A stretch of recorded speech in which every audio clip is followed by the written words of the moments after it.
Welcome to the Empowered Life Podcast, a space dedicated to spreading the message that you have the power within to create everything you seek. So if you're ready to enroll in a new kind of higher learning, the kind that leads to true personal freedom, hang here with us. We're your hosts, Rudi and Aniston, and this is Empowered Life.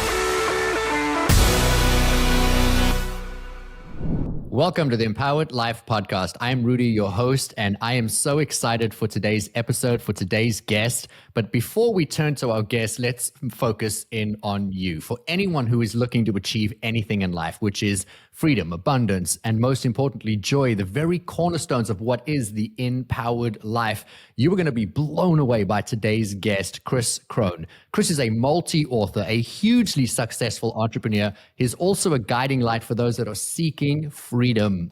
Having achieved exactly that in his own life, he is now able to turn around and teach exactly what he knows. And Kris is a master of his craft. Welcome to the Empowered Life, Kris. Thank you so much for joining us. Rudi, I appreciate it. Thank you. Man, I was introduced to you through a mutual friend of ours, Kelly Siegel. And, he said to me, he had actually spent the night at my house. And the next morning he said to me, man, I went to bed last night thinking that you are going to really resonate with a friend of mine, Kris Krohn. He's like, I'd love to make an introduction. I was like, yeah, sure. Any friend of yours, happy to meet them. And I had the privilege of looking you up as this introduction was being made. And the more I learned about you and how you show up to life and how you're leading your life, the more I've realized, man, you are just an incredible expander for me. And so on the Empowered Life Podcast, we love to talk about the value of finding people that are doing something that you aspire to do or have excelled in something that you're inspiring to excel in, and then duplicating some of the results of what they've done. And you are doing that in literally every single facet of what it is that I'm wanting to have, to be, to do, and to achieve. And, in some areas, I'm 1 or 2 steps behind. In some areas, I'm thousands of steps behind, but I am just so grateful that you are leading the charge in so many areas and to bring our audience in full circle on you. So today I want to focus in a little bit because obviously you are a hugely successful businessman. You're thriving in life, but life wasn't always that way for you. And there was obviously a single defining moment, a catalyst that moved you from where you were to ultimately where you are today. And before I tell our audience a little bit about where you are today, I would love for you to start with the story that you were sharing about aspiring to be a doctor, going to school, and then walking into your home and your new wife is in the living room on the couch and she just spent the day crying. Yeah, she was devastated. And these were the kind of tears where I'm like, okay, someone died. This is really bad. And she said, Kris, we can't pay for tuition in 3 weeks. And I'm thinking, well, that probably means student loan debt. I guess we're going to have to do it that way. She said, before I could even open my mouth, she said, we have rent due in 5 days and we already spent our next paycheck. And that's when I started getting worried. I'm like, oh, do we get kicked out? Like, how does this work? I'm a college kid, right? And then before I could open my mouth, she said, I tried to buy groceries and the check bounced and I was humiliated. And I ran home empty-handed. And it was in that moment that my life flashed back to my mom and dad growing up fighting all the time about money. And I was like, no, we're going to do it too. Like this is the beginning. And there was this argument in my head. And then there was this voice that just shook my soul that said, this is not who I am. This is not who we are going to be. And I will do anything that it takes to never be in this situation again. And that woke up this animalistic, this motivation that said, I will do whatever it takes. And 4.5 years later, I graduated college and we were retired and I didn't have to work ever again. And man, I wish, Rudi, more people actually had the opportunity to find out who are you when you don't have those kind of obligations, because you've got 40, 50, 60, 70 primetime hours every week. And most people, 85% of people don't even like what they do for a living. So they're stuck in a scenario, some version of prostitution where they're doing something they don't want with their life in exchange for money. And it's never enough. And I just feel very, very grateful to God that I was able to free that matrix and get out. So I want to touch on a few things that you've just mentioned. And, you've actually probably hit about 3 or 4 questions just in that single response of where I'm hoping to take today's interview. And I'm open to going wherever it goes, but I have an idea of what I most think our audience is going to gain from. And that is that you just said that you really wish that everybody could have one of those moments, not necessarily in a debilitating scene, but at least having one of those moments where they get to realize that they have the power within them to be something and to do something very different. What I love so much about that is that we all have those moments, and we have those moments all the time. It's just we're not always ready to create the shift or the change. I want to bring our audience full circle here for a second, because obviously for somebody who has just come across you, myself, I would argue there's a few people in our audience that haven't found you. I would imagine there are many that are already following you, and this will just be a great reminder of what's possible. But I want to remind our audience of, you were a college kid, you were studying to be a doctor, you walked in, you realized in that moment, wow, you weren't cutting it, the bills weren't coming, or the money wasn't coming in to cover the bills, and then you had to make a really defining shift and a change. And I want to speak a little bit into the shift that you were able to make, but before we do that, I want to forecast where you ended up going. Right now, Kris Krohn is hugely successful. He has produced probably one of the most incredible portfolios I've ever heard of in an individual who is purchasing single-family homes in the US. He has had over 6,500 properties that he's transacted in. He has, I think the number I heard was over $2 billion in transactions. For one person to touch 6,500 single-family homes and to have, moved $2 billion, that is just massive success. But you started it with only $3,300.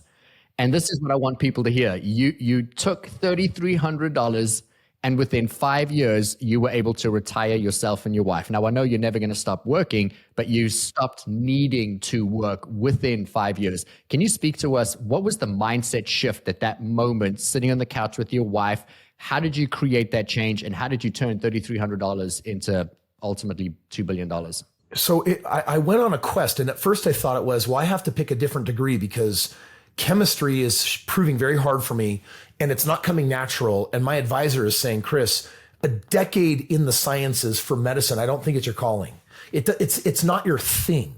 And so when I gave up on medicine and I looked at all the other career opportunities, I thought, this whole system about higher education, it's not higher education, this career training.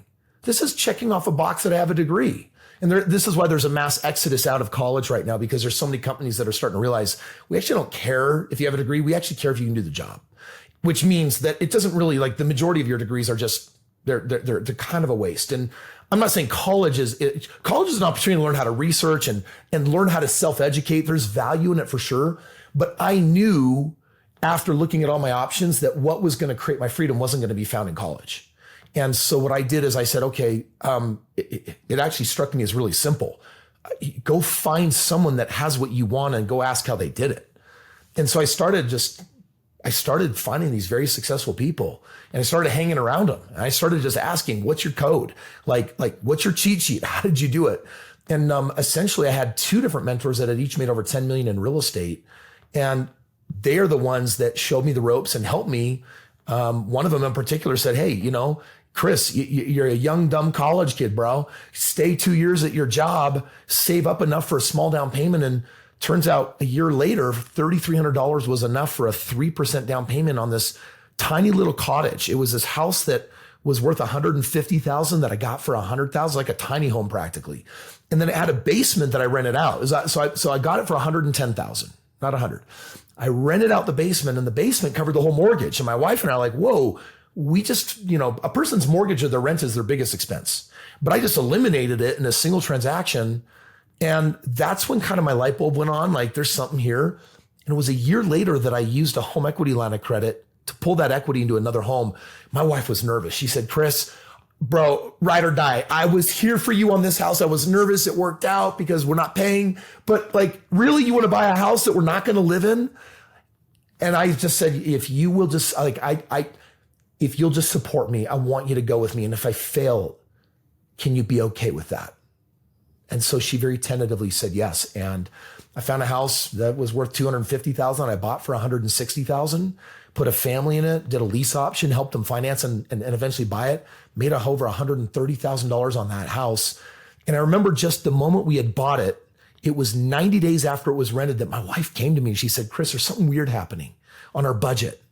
And my wife and I were only ever going into debt. And she's like, okay, honey, what's up? She's like, well, we're not going into debt anymore. I'm like, oh, what happened? She said, well, we live for free. And then this house pays us $600 extra a month.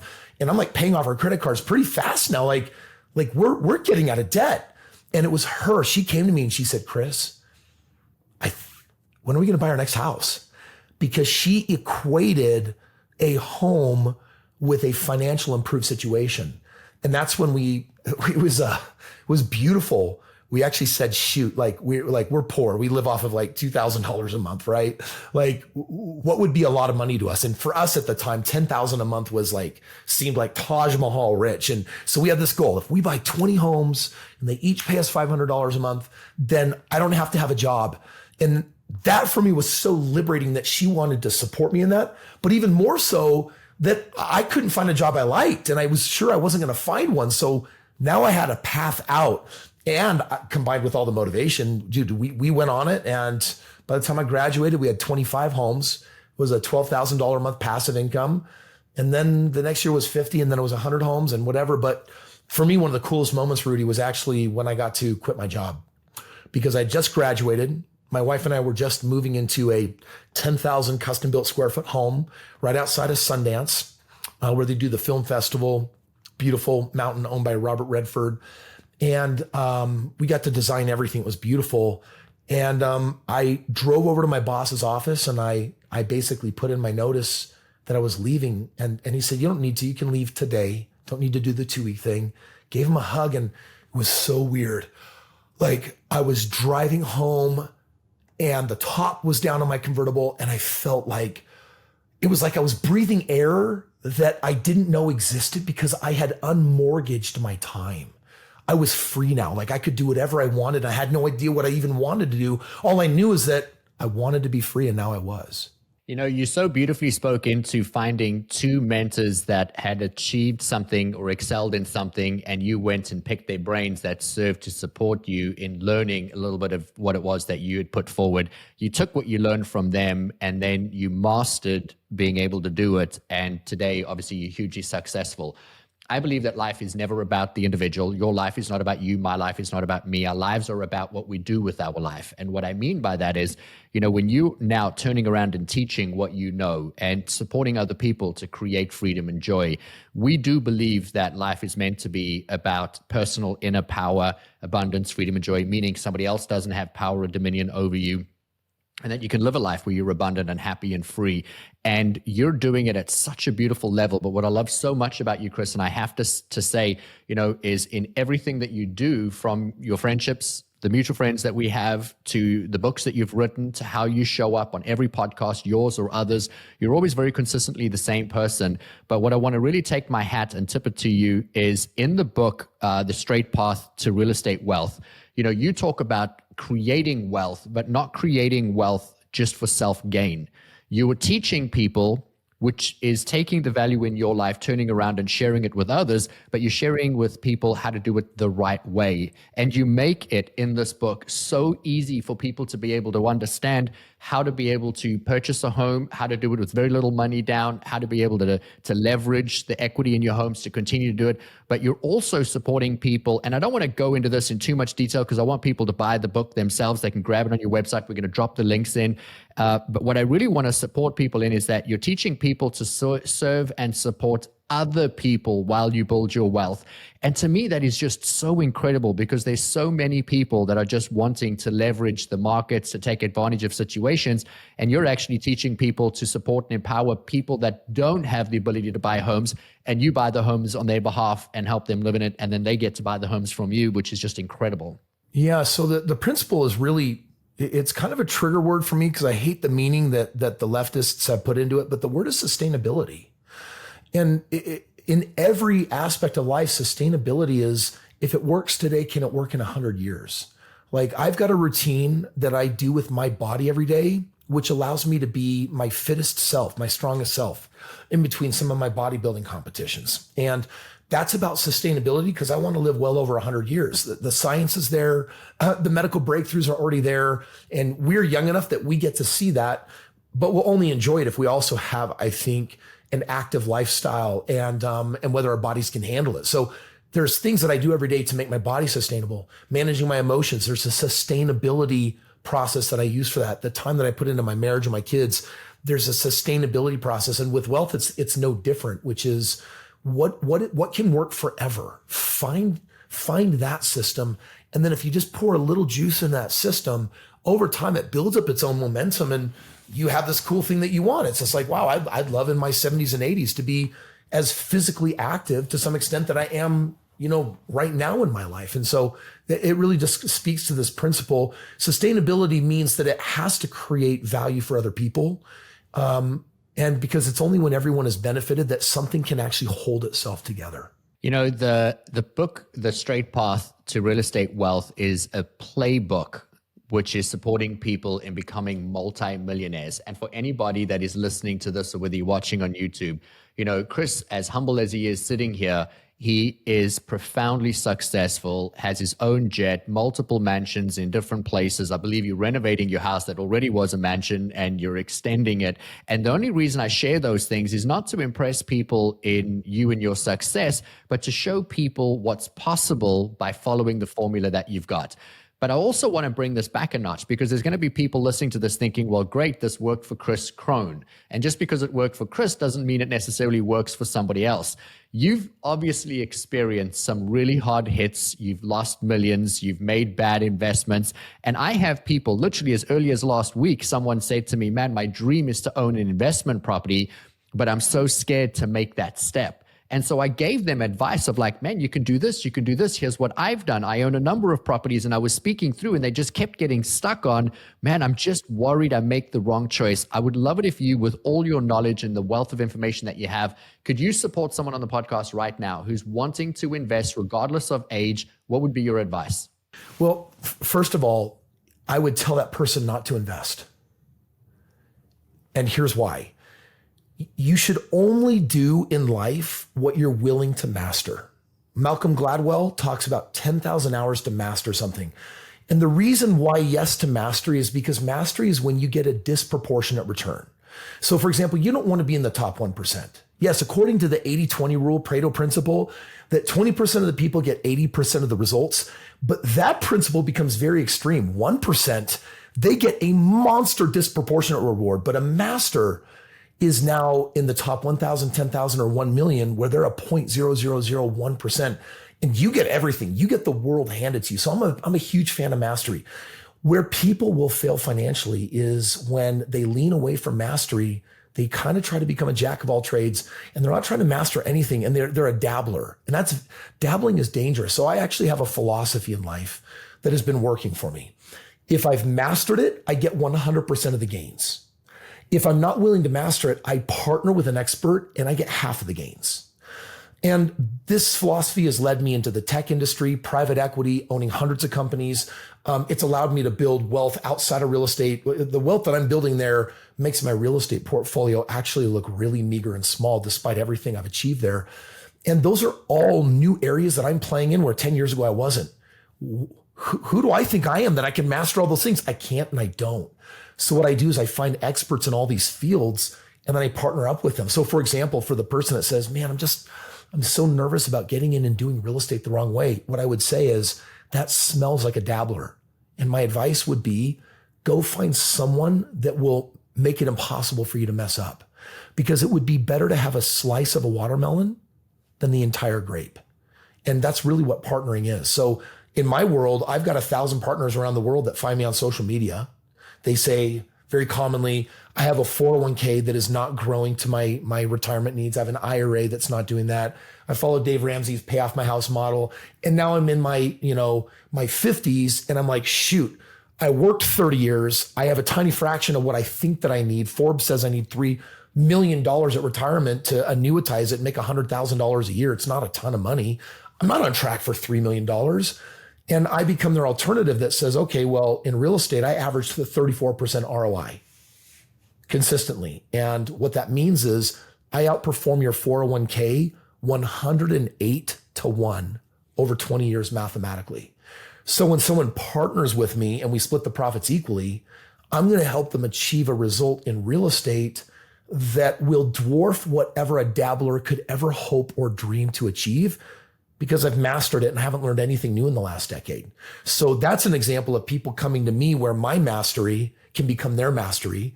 But then I have probably 30 other industries that I'm playing in where I've partnered with masters and I'm leveraging the same thing, saying, I'm not going to be the guy. I'm not going to put in all the hours, but you have.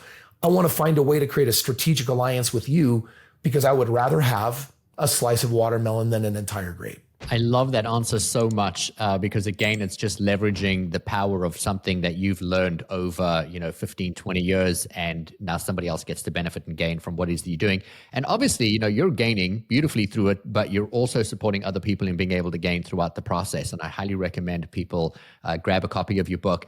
The benefit of today's episode is not really just to focus in on that one book, because you've written a number of books, and I want to spend a little bit of time talking about The Time Machine, because The Time Machine really speaks into my heart as to who I am and how I show up in this book, which, by the way, is The Goal of Living Your Most Fulfilling Life, which again speaks into the purpose of the Empowered Life podcast. You reference 5 lenses to make decisions. I would love for you to speak into that if you don't mind. Yeah. So Rudi, in life, the byproduct of everything in our life is going to come down really to 2 words: yes and no. That's it. You're making millions of decisions in your life. And the problem with being human is that we don't have enough hindsight in the life that we have to always make the best decisions, which means instead of going on a tear where we got a winning streak, what happens is we often say yes when we're supposed to say no. And then we often say no when we're supposed to say yes. I'm dating this girl, and my heart and my intuition and inspiration are saying yes, but I was hurt from a previous relationship, so I drug it out and I didn't lean in hard enough, and so she broke up with me. I got news for you.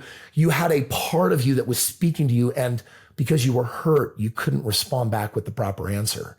Very similarly, the man that wants to invest in real estate, that doesn't want to do it, but has loads of courage, goes in without knowledge and education and help and mentorship, and buys a bad property, and then has a bad experience and sells it, loses money, and then swears off real estate ever again when real estate wasn't the problem. And so this book, Time Machine, says that the reason why most of us struggle with making the decisions that matter most in life is because we only have a couple of lenses. We usually have the lens of logic and the lens of money. See, we don't even value time. We say time is the most valuable asset, but we actually don't believe that. If aliens were peeking on down on who we are as humans, they would say, nope. Actually, if you look at it, what they value is money, not time. And so the problem with logic and money is that they're too weak of a lens to make your highest and best decisions. So the book says, well, there's other lenses then. For example, there's an energetic cost to making a decision. There's an intuitive cost to making a decision.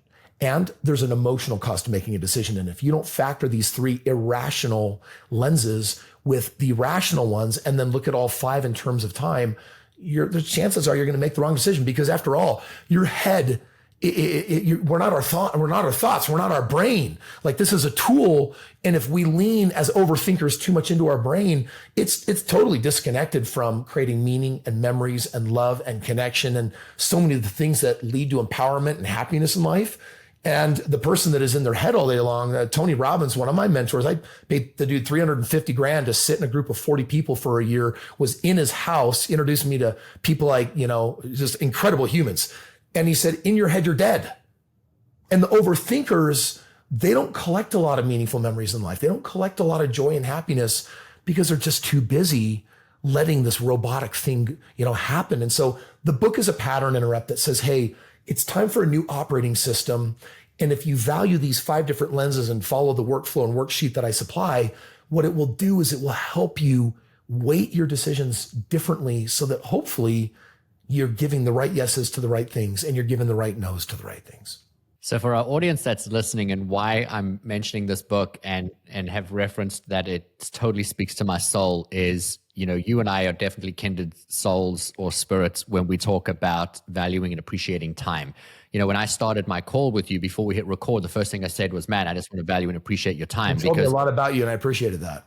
Oh man, but I love that so much about you, and you speak to it in your book. And I actually start every conversation that way with every phone call, because it's by far most invaluable resource. And even the audience listening, they're never going to get this time back And I want to make sure that any time spent with me or spent on me is going to leave, dividends for somebody that is investing in that time. And so you have such a beautiful relationship with time. I've heard that you don't have email. You only communicate over text. You and I have passed a few text messages back and forth. And if you are interested in having another text conversation, you connect me to somebody else that has email, but you don't have email. You have a philosophy that is, we need to hire people to do the things that we don't want to do. And I've got my wife in the back of my ear saying, oh, Rudi, you should hire somebody to do that project. You should hire somebody to do this thing. You should hire some. And I keep saying, well, no, I can do it better. Or I get joy in doing some of these things. And she's like, but your time is so invaluable. And so I would love for you to share with our audience, what is your belief on time? If you want something done right, never do it yourself. In other words, recapture as much time as you possibly can. To the entrepreneurs that are listening, because I'm sure there's a lot of them, we do get stuck in this mindset that if you want it done right, you're the most qualified human being. And the problem with that is that it'll make you an entrepreneur that never turns their brain off, works 100 hours plus. Even when you're only working 40 or 50 hours, your brain is working another 40, 50, 60. And we do run ourselves out of alignment and out of balance. And it comes largely from trust issues, because if I believe that I can do things better than someone else, then I will do it myself. That person's problem normally is that they haven't woken up to a world where there are individuals that are 10 times better at you in every different vein of your life. And if you could find them and fill your life with it, they would create your ultimate freedom. I had created financial freedom for myself. And 4 years ago, my best friend died in a paragliding accident. And it really hit me hard because he was 38 years old. He was young. He left 4 little boys and his wife behind. And I pulled out a piece of paper and I was like, shoot, I'm not giving myself permission to live my best life. And yet Grant Thompson, one of the top 100 YouTubers in the world, had the intuition 9 months earlier to hand his business off to somebody else and spend the last 9 months of his life with his family. And so I asked Kris, what is it that you're missing? And I pulled out a sheet and I created my perfect schedule. And for me, my perfect schedule is on Monday, it's video day. Tuesday and Thursday, I work from home.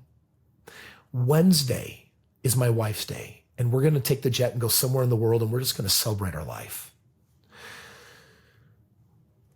Friday is my kids' day. Saturday is my day. Sunday is God's day. And for years, that was basically the way that we lived our life. And when I started living that way, it came to Wife Wednesday, and my wife, she was unavailable because she's like, well, I'm a mom and I'm busy. And I said, shoot, I freed me. I did not think that I had to free you. And I argued with her and begged her. I said, please let me hire a home team that will free you. And she said, you're taking away my identity. I said, okay, then just let me hire whoever I want for 3 weeks and I'll fire them all if you're not happy. She said yes. I hired a home organizer that took care of the shopping and hired the cleaners for the house and everything, and got the cars detailed and oil changes and all that stuff, eliminated the honey-do list. Then we hired a chef and a chauffeur for the kids. They're already privately educated, so they have their teachers. We hired another aide. And I brought all these people in, and my wife is like feeling like her territory is being tramped on. And by the second week, she came to me in tears. And she said, Kris, you have freed me from all of my minutia. And you've given me the ability now to create the most meaningful memories with you and my children. And with my wife being free, we could literally now live our highest and best life together. And so it's not always, Rudi, about what brings you joy, because strangely enough, joy is actually not the purpose of life at times. It's also not about what makes you the most money. I remember when I got to the point where I have activities where I'll make $1 million an hour. And very commonly, I'll have activities that make me $10,000 an hour. And I'll be hanging out during the day with my kid, and I'll be playing a game, and I'll be sitting there, and I was in the back of my mind thinking, I could be making $10,000 right now, and I'm playing Chutes and Ladders. And had to retrain myself that money was not the objective and was not the most important thing. Time is. All of the game of life is to have all the time for this one thing. To live a life where everything you do is always inspired. And if every choice is inspired, I cannot think of a more worthy life that a person can live. It creates the variety for every one of us to solve the world's problems, our share of them that we're meant and called to. It allows us to do the work of charitable work that children and humans and adults desperately need in the world. It allows us to provide our work hours to what will arbitrage the greatest value for other people. It'll allow me to have the time that I need for God and my spirituality to develop. An inspired life where you have all the resources to live inspired all the time. I think that's where it's at. Man, Kris, I have so much love for you and how you show up in the world. I had a conversation with my wife on our very first date, and I shared with her that my dream or goal in life is and was to put myself in a position that if I woke up on a said Monday morning and I wanted to take my wife for a picnic, even if I had these incredible meetings that I was excited about, that were important, that I would blow them all off if we felt like going for a picnic, and that I wanted to be in a position to be able to live my life like that. And I remember her thinking, well, that's really cute, but in the real world, how is that ever going to work? And I am in a position today where if I wake up on any given day, I can turn around and blow off the day so I can make that investment into my time and into my family. But not on the level that you're doing, where you work 3 days a week, you're investing a whole day in your wife, a whole day in your kids, a whole day in God, and a whole day in yourself, not in that order. But obviously you're in a position where you financially are able to do that. I would love for you to speak into what about somebody that's listening to this that has a day job, is not in a position right now to invest into themselves. What would be your advice to serve or support them in being able to create a life where they're focusing in on time, not trading it for dollars? The book Time Machine gives a very specific mathematical system for how you increase the value of your time. Because here it is in a nutshell. If you can figure out how to make more money and value your time, you can use that extra money not as, hey, I've accumulated more. Because the problem is that we're often accumulators and we're hoarders. And so you did it, you made this extra money, but then you shoved it somewhere and you're not investing it. And the reality is there's two things to invest in aside from yourself. Most people think of investing traditionally, Rudi. They're like, oh, buy a business, buy a piece of real estate, put my money somewhere for performance. Put your money also into something that gives you time back. Now, we have examples of technology that's doing some of this. You don't have to go to a grocery store anymore. There's an app that you can now have your groceries brought to you. Well, I got news for you. That's time arbitrage. And when Tesla right now is, everyone thinks that they're a car company, they're turning into a robotics company. And in the next 24 months, they're going to release a $12,000 to $15,000 robot that you can probably get for $200 a month payments, maybe $100 a month payments. And it's going to be available 24/7 to cook and clean and organize and order things and fetch things. Everyone's going to have a personal assistant. And when that happens, everyone's going to get a lot of their time back. And so would I spend $200 extra a month to have a 24/7 assistant? That's going to be one of the most earth-shaking arbitrage game changers in the world. ChatGPT, AI, it's arbitraging, it's giving us shortcuts. So a person should become obsessed with shortcuts in how they arbitrage their time to get it back. Now, I'll just drop this one other thing, since I know, Rudi, there's a lot of entrepreneurs here. If I sat down with any entrepreneur listening to this, I bet this math will hold up.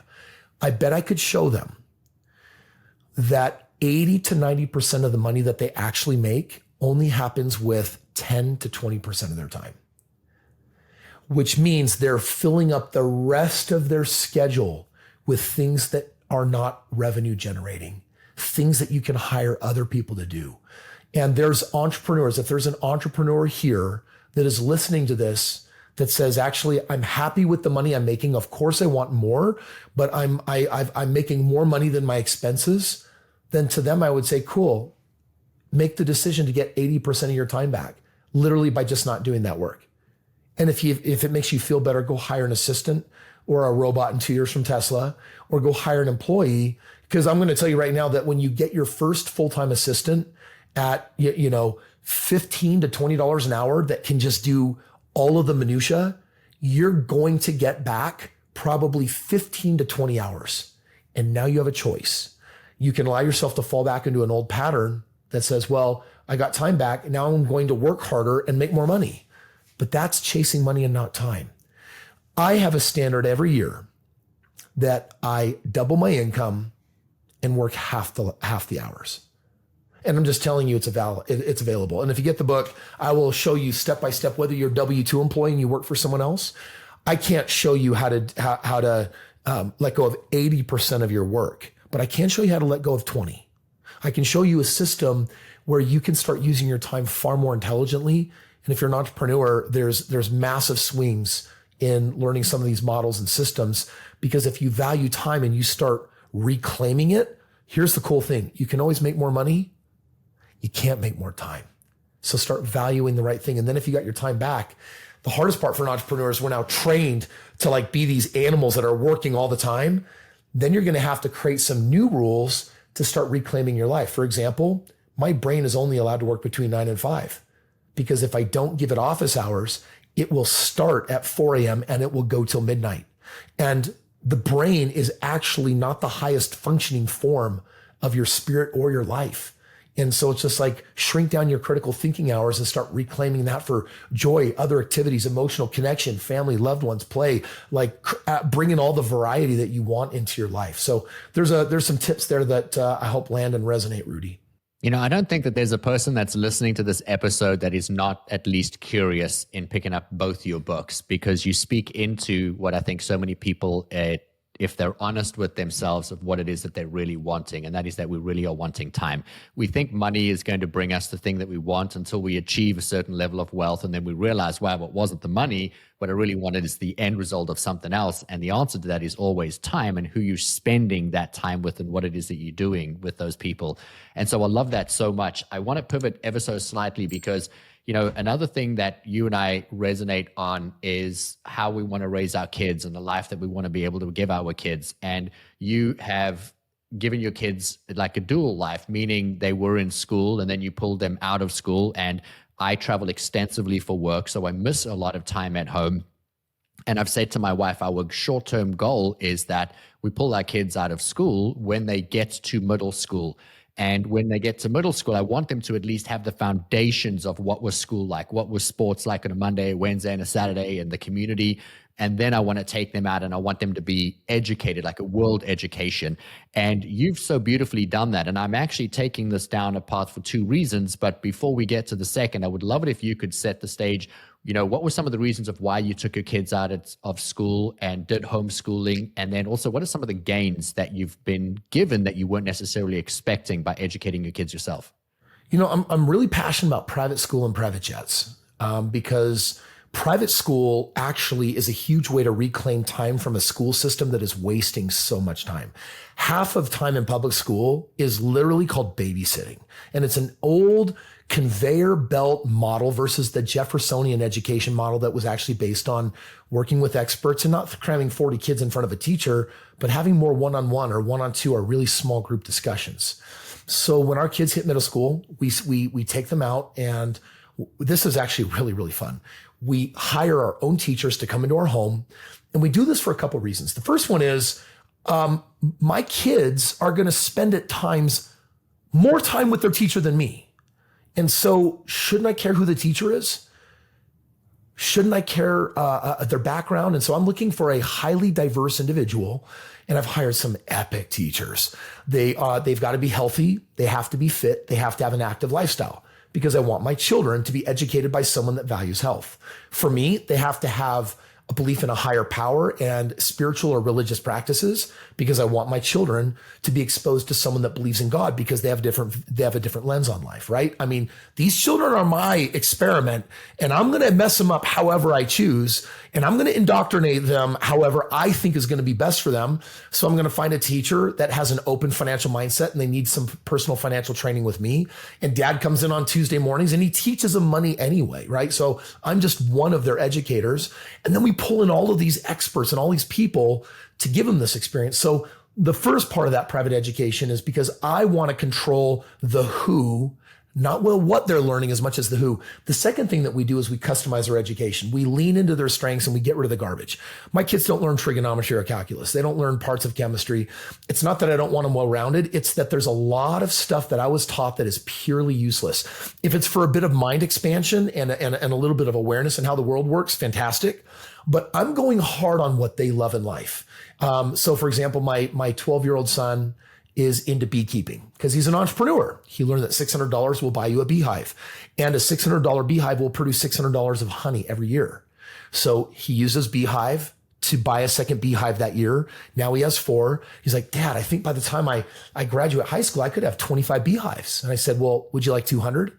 He's like, Dad, he did the math. He's like, Dad, if I had 200, I'd make $50,000 a year. I'd work less than 10 hours a week, and I'd be making as much money as a college grad. I'm like, that's right. And he says, but Dad, I'm going to get to 24, 25 hives. I can't get to 200. I said, well, if you want to get a loan from Dad, you have to write a business plan. You got to pay him back.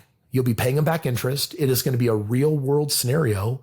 And I'm going to give you that experience. So he's into that. He's also into computer programming. So we have him taking all sorts of classes like that. My 14-year-old daughter, she's totally into baking and cake decorating.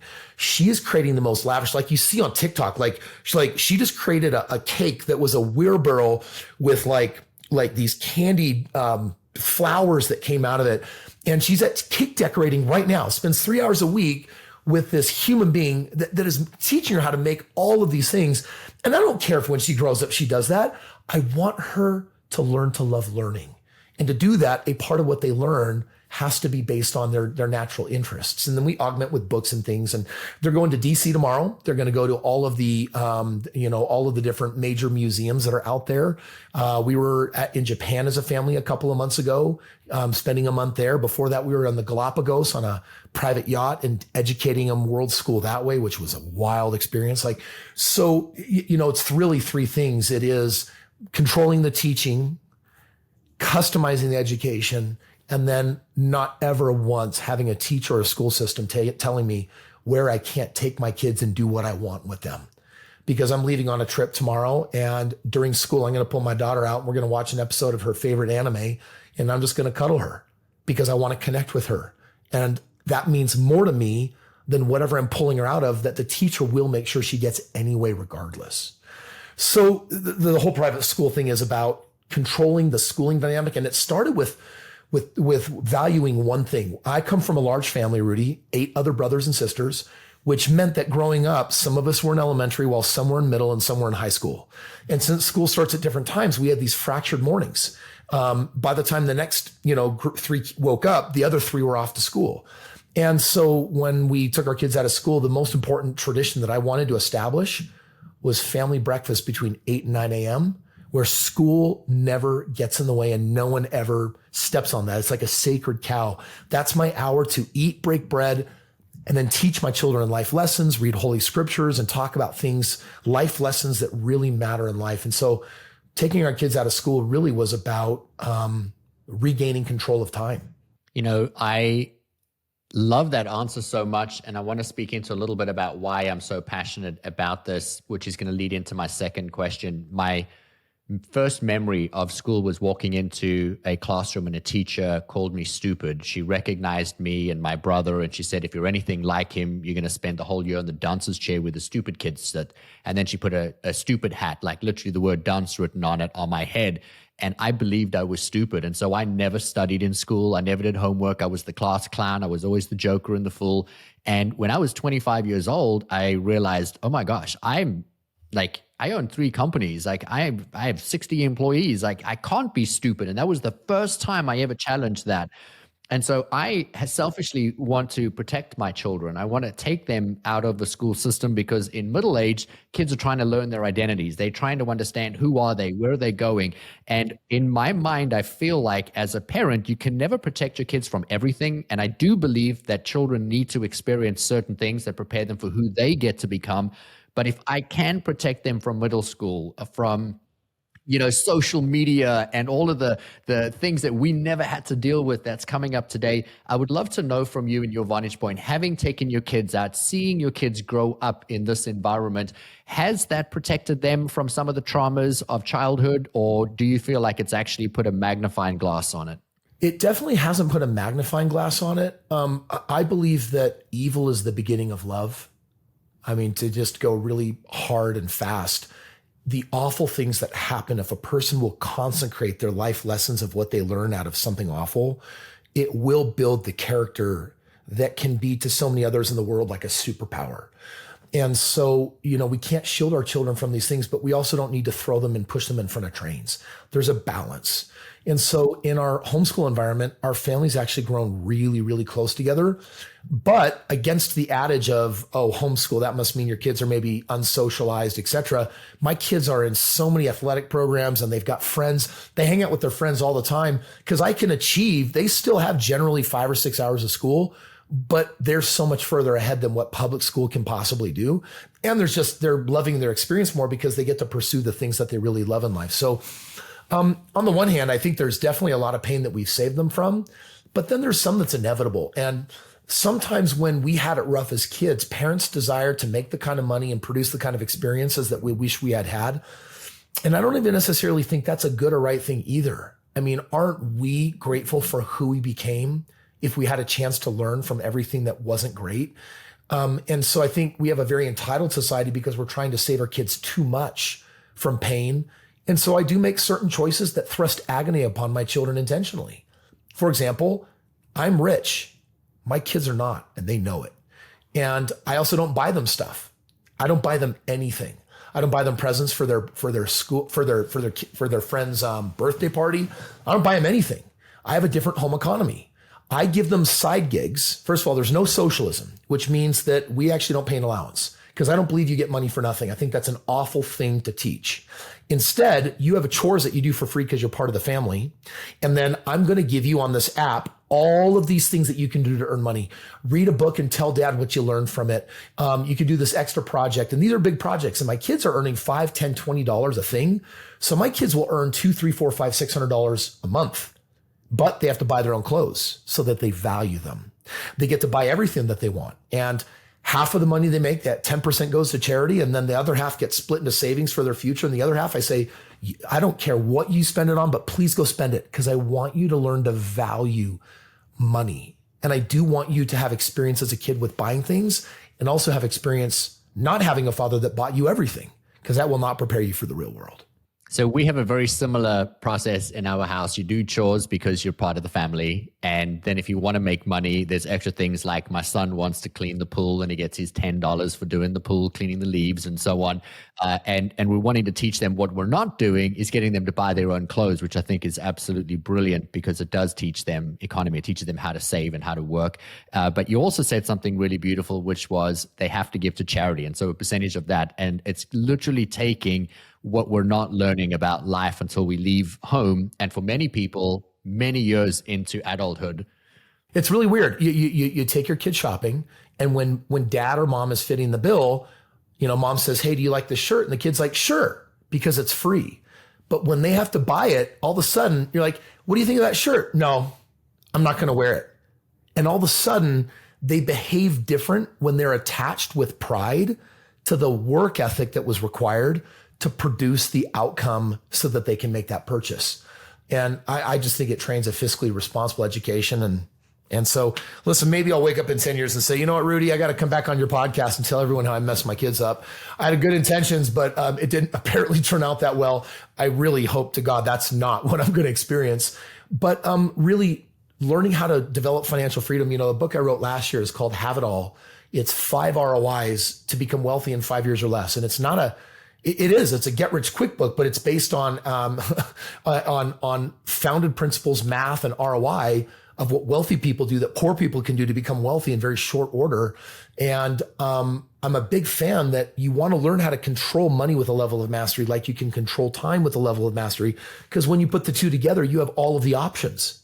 You literally have options for anything that in life you could really want. I love so much of everything that you've said. We've taken up so much of your time today, and I probably got through around about a third of the questions of what I wanted to ask you. But I think that we have 100% piqued the interest of every single listener to learn a little bit more about how you show up in life and what it is that you're doing to be able to turn around and create the impact. I want to just say that, what I love so much about you, and there's so much to love in how you show up, is that you know who you are, you know what's important to you, and then you're doing the best that you can to serve and support the people that are around you. And then you extend your knowledge. You've just mentioned 3 books that you've written on this podcast episode alone. Each of them is teaching through what has been your life and through your skills. You have so many businesses that are set up in support and development of other people around you. And I think that the whole meaning of life, and I'm coming full circle from where I started the episode today, is about giving selflessly of yourself every day in every single way. And you do that so beautifully. You are one of the wealthiest, most abundant people I know. And I'm not measuring dollars. I'm measuring time, love, joy, and freedom. And, when my wife and I started our business, we set it down on the foundations of power, abundance, freedom, and joy, because we believe you can have all of those. And you're demonstrating that just in the most beautiful way. And it's been such a privilege to have you on the show today. We're going to drop the links for all your books and for your website. I want to add something for a second, because I am like the one person that nobody wants to get into their website and into fun, because I cannot stand funnel marketing. I cannot stand you click something and all of a sudden there's this bait and switch. And I actually got your book and I downloaded your book because I'd heard you speak. And I was like, I really want to learn what he's talking about. And it is unbelievable. And I'm only on page 78 right now. But if I look at what I've learned in the time of, how long I've had this and how much I've gained and how much there still is to gain, and then looking at every other book that you've touched and all of the examples, there's just so much knowledge, so robust knowledge. But what I want to touch on is that nothing that you have feels bait and switchy. And, any email that I get from you is actually adding value in my life. I even got a phone call from somebody on your team saying, hey, I just want to encourage you. Have you picked up the book? Have you read it yet? And I was like, actually, I'm going to have Kris on my show. And he's like, oh my God, it's going to be amazing. You're going to love it. And I was having a real conversation with a real person who sounded genuinely committed in me and making sure that I move forward with it. And I just wanted to say to anybody that's listening, man, you are going to gain so much by following Kris, learning a little bit more about how he shows up in life. And then more than anything, my hope is that you take something from this episode, you take something from any of his numerous books or from his life, and you apply it into your life so that you can start living a life of power, abundance, freedom, and joy. Kris, thank you so much for joining us on the show today. Thank you, Rudi. To everybody else that's listening, I love you. I appreciate you so much. I want you to go out and have just the most incredible day. Please rate, review, subscribe. If there was something you loved from this episode, I want you to shout it out on Instagram. Tag Kris and myself and anybody that you think might benefit from hearing this conversation today. We'll catch you on the next episode of the Empowered Life Podcast. If you enjoyed this episode, please subscribe so you don't miss out on future content. And we would love your support in leaving us a review wherever you listen to your podcasts. Make sure to check the show notes for more information on how you can find us online and on Instagram. Now go create an amazing day for yourself, and we'll see you again soon.